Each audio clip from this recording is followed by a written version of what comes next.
Baik, Assalamualaikum warahmatullahi wabarakatuh. Saya menjelaskan pengertian laporan keuangan syariah. Laporan keuangan syariah adalah suatu penyajian terstruktur dari posisi keuangan dan kinerja keuangan dari suatu entitas syariah. Penyajian ini, laporan keuangan syariah sepenuhnya didasarkan kepada PSAK 101 yang bertujuan untuk mengatur penyajian dan mengungkapkan laporan keuangan. Perlunya penyajian ini, teman-teman, agar dapat membandingkan laporan keuangan entitas syariah periode sebelumnya dan laporan keuangan entitas sekarang. Tujuan dari laporan keuangan syariah ialah tujuan dasar laporan keuangan akuntansi syariah bersifat materi adalah untuk pemberian informasi akuntansi, sedangkan yang bersifat spirit adalah untuk akuntabilisasi.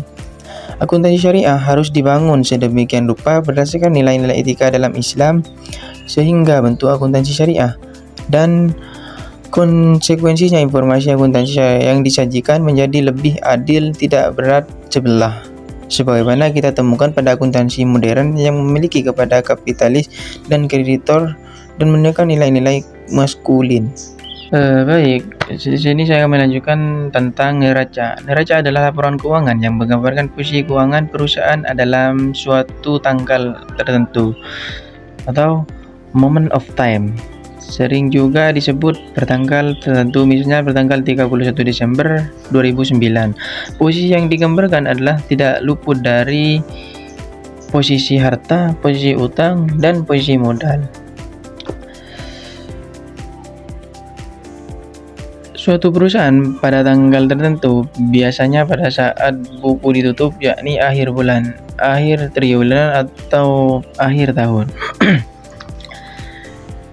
Neraca ini tidak luput dari ketiga. Yang pertama, aktiva. Aktiva merupakan bentuk dari penanaman modal perusahaan. Bentuknya dapat berupa harta kekayaan atau hak atas kekayaan jasa yang dimiliki oleh perusahaan yang bersangkutan. Harta kekayaan tersebut harus dinyatakan dengan jelas, diukur dalam satuan uang, diurutkan berdasarkan lamanya waktu atau kejabatannya. Yang kedua, utang. Utang menunjukkan sumber modal yang berasal dari kreditur dalam jangka waktu tertentu. Pihak perusahaan wajib membayar kembali atau wajib memenuhi tagihan yang berasal dari pihak luar tersebut. Pemenuhan kewajiban ini dapat berupa pembayaran uang, penyerahan barang atau jasa kepada pihak yang telah memberikan pinjaman kepada perusahaan kita. Yang ketiga, modal sendiri. Modal sendiri merupakan sumber modal yang berasal dari milik perusahaan bersama dengan modal yang berasal dari kreditur, kemudian diantarkan dalam berbagai bentuk aktiva perusahaan. Baik, saya sebagai presenter kedua akan menjelaskan laporan laba rugi. Laporan laba rugi adalah laporan yang menunjukkan hasil usaha perusahaan dalam satu periode, biasanya itu 1 bulan atau 1 tahun, yang isinya berupa pendapatan, uang masuk dari usaha, beban atau biaya pengeluaran untuk menjalankan usaha. Hasil akhirnya adalah laba jika pendapatan lebih besar atau rugi kalau beban lebih besar.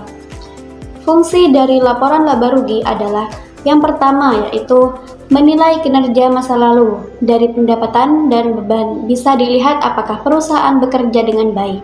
Yang kedua, memprediksi kinerja masa depan. Tren laba rugi sebelumnya bisa menjadi dasar perkiraan ke depan. Yang ketiga, yaitu menilai risiko. Investor dan kreditur bisa melihat apakah perusahaan mampu menghasilkan arus kas di masa depan atau berisiko gagal. Yang kedua adalah laporan arus kas. Laporan arus kas adalah laporan yang menunjukkan dari mana kas berasal dan untuk apa kas itu digunakan selama satu periode. Laporan ini mencatat arus kas masuk dan arus kas keluar. Tujuannya agar pengguna laporan keuangan paham perubahan saldo kas perusahaan. Isi laporan arus kas dibagi menjadi 3 aktivitas. Yang pertama, aktivitas operasi, yaitu kas dari kegiatan utama perusahaan seperti penjualan, pembelian, gaji, sewa, dan lain-lain. Yang kedua, yaitu aktivitas investasi, kas yang digunakan untuk membeli atau menjual aset jangka panjang seperti alat, mesin, tanah, atau investasi lainnya. Nah, yang ketiga ini aktivitas pendanaan, kas dari modal, pinjaman, atau pembayaran utang termasuk pembayaran dividen. Laporan ini menunjukkan kenaikan atau penurunan kas bersih selama periode tersebut. Jadi, laporan laba rugi adalah mengukur kinerja usaha pendapatan dan beban laba atau rugi. Sedangkan laporan arus kas adalah menjelaskan pergerakan uang tunai masuk dan keluarnya. Baik, di sini saya sebagai presentator ketiga akan menjelaskan tentang laporan perubahan ekuitas. Laporan ini berfungsi untuk menunjukkan perubahan modal yang dimiliki perusahaan dalam satu periode, dimulai dari modal awal sampai modal akhir. Perubahan modal dapat disebabkan oleh beberapa hal, misalnya adanya tambahan investasi dari pemilik yang membuat modal bertambah, laba bersih yang diperoleh perusahaan, atau sebaliknya, jika perusahaan mengalami rugi, maka modal berkurang. Selain itu, pengambilan pribadi oleh pemilik atau yang disebut brief juga mengurangi modal perusahaan. Isi laporan ini cukup jelas, yaitu modal awal, tambahan modal, laba atau rugi bersih, pengambilan pribadi, dan modal akhir.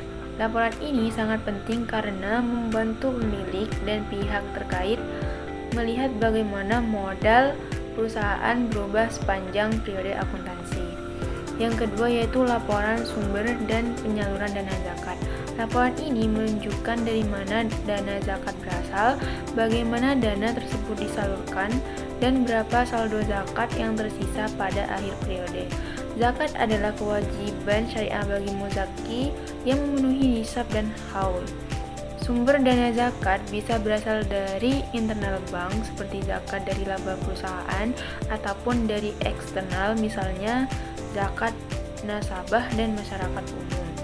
Isi laporan meliputi sumber dana, total penyaluran, kenaikan dan penurunan dana, saldo awal, serta saldo akhir dana zakat. Tujuan dari laporan ini adalah untuk menjaga transparansi, akuntabilitas, dan memastikan bahwa dana zakat benar-benar sampai kepada yang berhak menerimanya. Yang terakhir yaitu laporan sumber dan penggunaan dana kebajikan. Dana kebajikan berasal dari berbagai sumber seperti infak, sedekah, dana non-halal, denda, atau pengembalian pinjaman kord produktif. Dana ini digunakan untuk tujuan sosial dengan akad kord atau kord al-hasan, yaitu pinjaman tanpa keuntungan yang diberikan untuk membantu masyarakat yang membutuhkan. Berbeda dengan zakat yang penggunaannya hanya boleh untuk 8 golongan, dana kebajikan jauh lebih fleksibel. Dana ini bisa digunakan untuk bantuan pendidikan, bantuan kesehatan, kegiatan kemanusiaan, dan banyak kebutuhan sosial lainnya. Sekian dari saya. Wassalamualaikum warahmatullahi wabarakatuh.